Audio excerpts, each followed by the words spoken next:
sentia triste. Embora eu tinha tudo, ao mesmo tempo eu não tinha nada, né? Que eu me sentia um passarinho na gaiola. Aos 14 anos, eu comecei a apresentar alguns sinais, eu me mutilava. Foi quando eu tentei a primeira vez. Quando a minha mãe percebeu, aí ela viu que tinha alguma coisa errada e me levou ao médico. Então eu passei a tomar alguns calmantes, tudo à base natural. E eu morava em Bugaçu, era uma chácara. Então assim, era da chácara para a escola que era no centro e saía da escola para casa. Ou seja, eu não tinha amigos, eu não podia passear, né? Essa eu acho que era a grande pedra, vai. Chegou um momento da vida que eu não conseguia mais ter domínio sobre a minha pessoa. Então, assim, quando eu me chateava com qualquer coisa, o meu comportamento era de acabar com a vida, sempre, né? E foi passando anos, eu me casei, eu tinha acabado de ter a Bruna e 10 dias após eu perdi a minha mãe. Então foi muito difícil lidar com essa situação. Ao mesmo tempo, eu pensava, não, eu tenho um ser que neste momento precisa de mim. Então, assim, foi também uma situação que eu fui assistida, né? Tive que tomar medicação, até por conta de que eu tinha um bebezinho que dependia de mim. Em seguida, eu tive a outra gestação, foi muito próximo. A diferença delas é muito próximas. Veio a segunda filha, Amanda. Quando eu estava de 8 meses da Amanda, o meu irmão foi assassinado. Outra situação que, assim, impactou. E foi uma morte muito trágica, né? E daí pra frente, todas as vezes que eu me sentia angustiada, que eu precisava de um ombro, porque geralmente a gente tem o colo da mãe. A minha eu não tinha mais, né? E quando eu me sentia angustiada, eu já logo pensava que eu não tinha mais o que fazer aqui. Eu tenho tios suicidas. Um se jogou na frente de um caminhão. O outro, ele trabalhava no frigorífico. Na época que os bois iam na esteira e tinha o gancho. E ele foi e o gancho levou. A minha irmã foi por coquetel de vários remédios, foi por chumbinho. Ela também teve várias tentativas. Não foi uma, não foi duas. A gente não tem como contar. A Bruna também teve várias, eu tive várias. O pai delas teve várias também, inclusive como eu, dentro do hospital. Tanto é que o servidor hoje, ele nem usa mais aquelas plaquinhas que coloca-se a folha do paciente, porque ele quebrou aquilo e se cortou. Só que ele sabe, porque ele é um ex-polícia da aeronáutica. Então, assim, ele sabe direitinho aonde pegar, o que pegar, entendeu? E não tem mais lençóis lá no servidor, não tem. Pode estar o calor que for, é cobertor, entendeu? Para ficar mais difícil de fazer aquelas tranças lá, né? Mas olha como que é. O que eu pensei? Eu não tenho lençol, mas eu tenho camisolas. E peguei inúmeras camisolas, fui amarrando uma na outra, pendurei na janela alta. E aí, quando perceberam, foi quando eu comecei a ser assistida. porque eu ia conseguir pelo enforcamento, não foi pelo remédio, mas ia pelo enforcamento e dentro do hospital. Na família tem muitos casos, muitos mesmo. Então, assim, é bem difícil. Eu penso que seria mais na genética mesmo. Não é porque você fez que eu vou atrás e vou e faço. Não sei como são outras pessoas, eu estou falando Eliane. A Eliane, quando ela chegava a tentar algum tipo para suicídio, alguma maneira para suicídio, ela já não tinha mais consciência do que ela estava fazendo. Porque eu já tinha entrado em surto, eu cometia o ato e eu só vinha saber depois, por conta das pessoas que iam me falando o que tinha acontecido, de que maneira tinha sido, se eu não me lembrava de tal coisa, quem que foi me socorrer, assim, exatamente nada.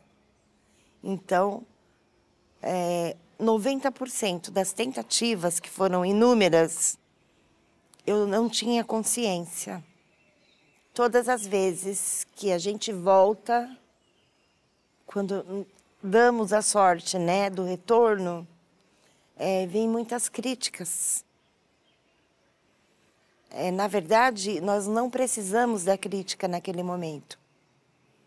Você precisa de um ombro amigo, você precisa de uma pessoa que se doa para te ouvir, para te acalentar. Porque a dor é uma dor que é difícil explicar essa dor que a gente sente. Né? Quando você pensa no suicídio, é porque é uma dor que arde, é uma dor que queima. E quando a gente fala suicídio, é como se ali você vai amenizar. Ali você não vai ter mais a dor. Não é talvez nem o fato de morrer, mas é o fato de parar essa dor. Porque é uma dor profunda, é uma dor que sangra, ela queima, ela arde. E é uma doença da alma. Dos 21 anos até 2019, eu já nem faço conta mais do número de vezes de tentativas. Foram tentativas por remédio, foram tentativas por chumbinho, foram tentativas de se mutilar, de enforcamento, mas na grande maioria era sempre por remédio. Só que todas as vezes conseguiam me socorrer, era feito todo o procedimento e, graças a Deus, eu conseguia sair daquela situação. Mas era muito difícil, né? Era muito difícil. Porque depois que você sai daquele quadro grave, um psiquiatra ele vem te assistir. E eu sempre era encaminhada para fazer um acompanhamento. Só que naquele momento eu não entendia como uma ajuda. Eu entendia que estavam me chamando de louca. Portanto, eu nunca aceitei a ajuda profissional. Nunca. Quando eu vim a aceitar essa ajuda, já tinha se passado muitos anos, que foi em 2011. Foi quando eu aceitei a ajuda profissional. Mesmo com a ajuda, eu continuei fazendo as tentativas. E era sempre nessa situação.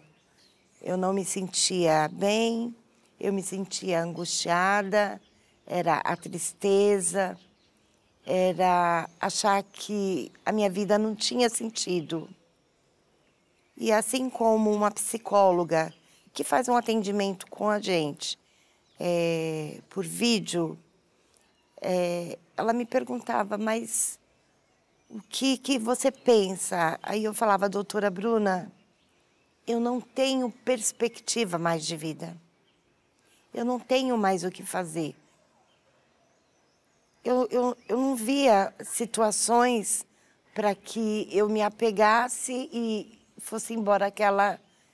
Era uma ideia assim muito forte de ir embora. Eu não queria ficar. E a última tentativa minha, em setembro agora, está fazendo 1 ano. Mesmo depois dessa tentativa, ainda tive outras situações em que eu pensava, mas aí eu já estava sendo muito bem assistida pelas minhas filhas. Eu não podia ir ao portão, que lá estavam elas. Elas eram as minhas sombras. E dessa última tentativa, eu fiquei bastante ruim. Fui para a UTI, fiquei 15 dias na UTI. E lá mesmo eu tentei enforcamento. Aí eles perceberam. E até o meu banho era assistido. Eu não tomava banho sozinha. Sempre tinha um enfermeiro me acompanhando. Setembro, passou outubro, novembro. Quando chegamos em novembro, começamos a preparar a casa para o final de ano. Eu faço aniversário dia 2 de dezembro. A minha neta também, Beatriz. E eu e a Bruna resolvemos pintar a casa. Só que assim, virava, voltava, nós estávamos sentadas. E quando dávamos conta, já estávamos as duas. Quando eu morrer, eu não quero isso. Quando eu morrer, eu não quero um velório extenso, né? Eu quero que seja uma coisa muito breve, muito rápida. E foi falando tudo o que gostaria que acontecesse após a morte. E aí, nesse dia, ela pintou a porta, foi a última pintura dela, foi a porta do quarto dela. E ao longo do dia, ela veio tomando um remédio. E era tudo remédio faixa preta, tarja preta. Ah, mas como que ela conseguiu essa quantidade? Provavelmente ela não tomava ele certinho, como era indicado. Então ela foi fazendo um estoque de remédios. Foi quando ela foi tomando ao longo do dia, não deu para perceber, e aí ela fez o quê? O corpo foi absorvendo. Quando chegou no limite dela, foi quando teve um momento de despedida. Ela se despediu da gente, de mim, da irmã, entendeu? E a partir daí, aí veio, o que é que eu estou fazendo? Porque a dor que eu tinha de sentir minha filha naquela situação, a Amanda falava, mãe, sabe isso que você está sentindo? É o que nós sentimos quando é você que está lá. Mãe, promete que nunca mais vai fazer isso. E aí eu fui tendo a sensibilidade de não estar machucando mais as pessoas. Pessoas essas que me amam, eu causava uma dor. Porque, na verdade, quando eu procuro sanar a minha dor, eu sanei a minha, mas eu provoquei de muitos outros que ali estavam ao meu redor.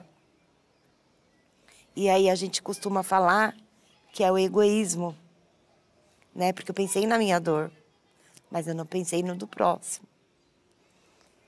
E aí, a partir daí, eu comecei a me aprofundar mesmo, para saber o que as pessoas sentem, de que maneira que leva a cometer o suicídio, que a gente não é covarde, não é uma covardia, é uma tentativa de parar com aquela dor, né? Porque eu acredito que não seria nem o de morrer, e sim de tentar aliviar aquela dor que você sente na alma. Quando ficam sabendo que a minha filha faleceu e foi por suicídio, eu ouço, assim, francamente, ai, coitada, ela foi pro inferno. quer dizer, isso machuca. Eu já tô ferida, é um ferimento a mais, né? Porque é um julgamento de condenação. Já condena a pessoa. Condena ao inferno. Mesmo alguns religiosos, falam que é purgatório e vai queimar. Entendeu? Mas eu já não acredito assim. Porque ninguém de nós somos juízes, né, para dizer. E, como ela mesma falava, Deus conhece meu coração, Deus sonda meu coração e Ele sabe que eu não estou bem. Ele vai me perdoar. Isso foram as últimas palavras dela.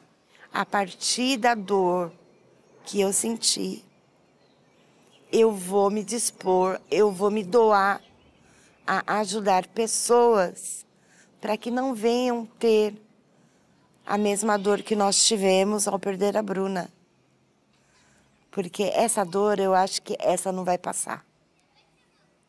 Talvez tenha passado a dela, mas a nossa, eu acredito que não passa nunca mais. E uma outra coisa importante é a maneira de como uma pessoa que é suicida, né, deva ser tratada. Porque tem muita gente que quer dar choques. Quem quer, vai lá e faz, não avisa. Está chamando a atenção. Sim, ela está chamando a atenção por uma ajuda. Quando fala que quer se matar, que quer fazer, que vai pular, é porque ela está pedindo ajuda. Então, cabe a nós, seres humanos, independente de pai, de mãe, irmão, amigos, de se doar a essa pessoa, dar um ombro amigo e parar para ouvir, porque de repente é o que ela está necessitando.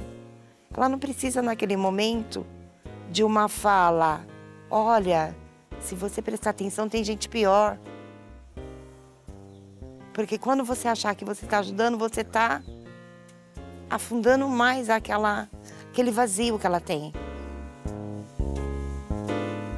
Essa referência que ela faz dessa lembrança adolescente de ir para a escola, voltar para casa e se sentir como um passarinho preso na gaiola.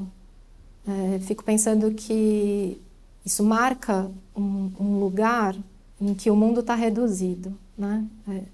E eu fico pensando que, para mim, a educação é justamente esse processo de compartilhamento de sentidos, de experiências, de construção de conhecimento, de exploração do mundo, de possibilidade de fazer parte de uma comunidade e sonhar com o futuro. E acho que a sensação de estar preso numa gaiola mostra a redução desse mundo e uma certa falha da potência que a educação deveria sustentar. Fico pensando que toda criança que chega ao mundo, ela chega em um mundo que já existia. E ela é recebida pelos adultos e sempre experimenta uma triangulação da exploração com o mundo, né? Ela não experimenta só o mundo sozinha. E são essas as relações que deixam marcas simbólicas que fazem parte do processo de constituição de cada um. E acho que quando a educação ela não possibilita a livre exploração ou a produção e construção do mundo de forma compartilhada, a experiência subjetiva ela fica marcada pela impotência e pela impossibilidade de se sentir se apropriando do mundo e transformando o mundo também. Não vou falar também que a gente não tem os altos e baixos, porque tem. Tem momentos que a gente está super bem, tem momentos que a gente tem uma recaída, mas que eu acho que faz parte, né? E assim, a gente tenta sempre lembrar com saudades das coisas legais. E hoje eu sou muito grata a Deus por eu ter conseguido, que nem todos suicidas conseguem, sair dessa situação sobrevivendo, né? Eu sobrevivi. É uma situação assim para pensar com carinho. Para que eu vou fazer isso se eu já sei o que vai dar? Para que eu sair da cama se eu já sei o que vai acontecer? Hoje é como ontem. E amanhã será como hoje. E hoje é como ontem. Eu já sei. O que nos move é o que falta. Quando nada falta, não é apenas nada falta no sentido material, né? Quando nada falta também no sentido psíquico, né? No sentido que nossa vida está tomada nas certezas. Nas certezas até porque eu já sei como minha mãe e meu pai vão responder. É como que pareceria ser que a mãe e o pai perderam a capacidade de surpreender seus filhos. Aliás, o professor e a professora. E se quando as crianças passam a não experimentar a surpresa na vida com os adultos, elas se melancolizam, se entediam. Uma vida sem surpresas é entediante. Aliás, é porque nós temos crianças, porque elas nos surpreendem. O problema é que tem muita gente que não aguenta que a criança a pegue de surpresa. E por isso se desvencilha da criança. E nós podemos nos desvencilhar da criança de diferentes formas. Vamos jogar pela janela. Sim. Triste, mais uma vez acontece. Mas também nós nos desvencilhamos da criança com o sentido de, bom, eu não tenho nada para dizer, eu não falo com ela, não pergunto, ainda bem.